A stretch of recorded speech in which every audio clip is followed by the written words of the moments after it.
Sveiki visi mano brangus klientai ir žiūrovai. Paskutiniu metu gaunam labai mažai užsakymų parduoti automobilį. Nepaisant to, jog paslauga yra labai naudinga žmonėms, kurie taupo savo laiką, kurių laikas yra brangus, kurie nenori paruošinėti automobilį pardavimui, vykti patikras, kurios trunka valandas, perka, neperka, žinot kaip ten būna, kurie aplamai nėra šios srities profesionalai, kurie nemoka tinkamai vykdyti pardavimo procesą. Nes nuo to priklauso, kiek jūs gausit už automobilį. Jeigu netinkamai pateiksit prekę, gausit tikrai ženkliai mažiau. Ir pinigus gausit ženkliai vėliau, nes pardavimas labai ilgai tęsis. Reikia profesionaliai sufotografuoti, profesionaliai pateikti prekę ir profesionaliai kalbėti su pirkėjais. Mes šios srities specialistai galite patikėti šį darbą mums. Kaip pavyzdys, dabar turime paruošti 2 automobilius pardavimui, leiskit parodyti, kaip viskas atrodo. Turim 2 variantus. Volvo XC90 2017 metų, 2 litrai dizelis, 173 kW. Galingiausia dizelinė versija. Fainiausias variklis, daugiausiai jį giria, būtent šiam modeliui. Komplektacija labai rimta, R-dizainas. Rida 123 000 km. Visada buvo prižiūrėta Volvo centre, nuo pradžių iki galo. Automobilis turėjo kelias avarijas. Vieną 4 mėnesius, kai buvo, gavo į priekį. Buvo pažįsta lempa, kapotas, sparnas ir buferis.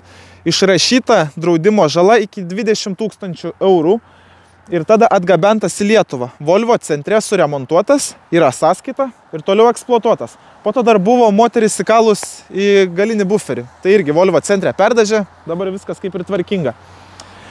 Kitas variantas yra XC60 2014 metų, taip pat labai rimta komplektacija, R-dizainas, tikras, pagal viną, rida didelė, 316 000. Bet šitas automobilis yra labai pedantiškai prižiūrėta. Yra visa krūva sąskaitų. Visą krūvą sąskaitų, jas išnagrinėjęs, tikrai galiu spręsti, kad žmogus labai pedantiškai prižiūrėjo. Šią vasarą investuota 2000 eurų, naujos padangos, naujas stabdžių diskai, naujos kaladės, naujas pagrindinis diržas. Ir dar kažkelios smulkmenos.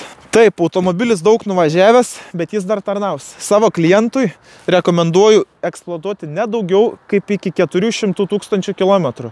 Geriausiai nesiekti 400 000, bus nesunku parduoti ir dar automobilis išlaikys savo vertę. Ir tada bus daugiausiai šansų, kad jūs nesulauksit rimto remonto. Nes, kaip žinia, mano tikslas padaryti, kad mūsų klientai nesulauktų jokio rimto remonto. Kad dar kiti automobilio savininkai gautų tą remontą. Tai nepagalvokit, kad čia yra kažkas blogai, tai yra viskas sąžininga, tiesiog mano tikslas apginti ir apsaugoti savo klientą. Abu automobiliai parduodami su metų laiko garantija. 10 000 km, 10 000 km. Abu galima pirkti leasingu. Abu automobiliai yra patikrinti mūsų kompanijos autopatikra. Patikrinti tarsi tai būtų kažkokių paprastų eilinių perpardavinėtojų parduodami automobiliai. Nuodugniai ir sąžiningai. Mūsų tikslas išsiskirti iš kitų perpardavinėtojų tuo, kad jūs atvažiavę pirkti automobilį, nerasit daugiau jokių defektų, visi defektai jums bus jau paminėti. Ir kai atvažiuosit pirštu, parodysim, kur kas negerai. Faktas, automobiliai nenauji, turi defektų, jeigu jie jumis domina, rašykit, skambinkit mums, atsiųsim jums ataskaitas. Atvažiuosit į vietą, surodysim visus defektus, duosim patarimus, kaip juos suremontuoti arba gal tiesiog geriau neremontuoti iš vis.